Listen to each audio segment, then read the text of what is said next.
பாரு side rose பாரு. ஏன்டி இன்னும் 7 புருஷன் கட்டிவியா இருக்குது. நான் பொம்பளை நானே அறியா போற சைடு ரோஸ் வைக்கணும். உங்களுக்கு என்னடி சைடு ரோஸ் போட்டு உங்களுக்கு மாட்டுது. வாங்க நீ என்னடி எடுக்கிறது எடுடி எடுடி என்னடி போடு போடு போடு போடு.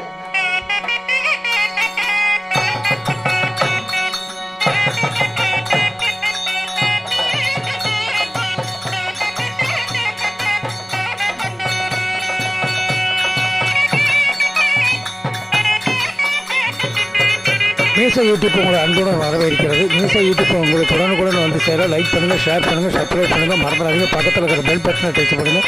இதுபோல் தெருக்கூத்து ஆன்மீக செய்தி உடனுக்குடன் உங்களுக்கு வந்து சேர லைக் பண்ணுங்கள். மீசை யூடியூப்பை பாருங்கள்.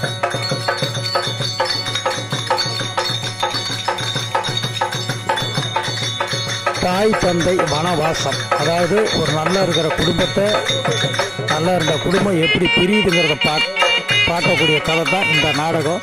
இது வந்து ஒரு தெருக்கூத்து. ஒற்றுமையோடு இருந்த குடும்பம், இந்த குடும்பம் தனித்தனியாக பிரிகிறது.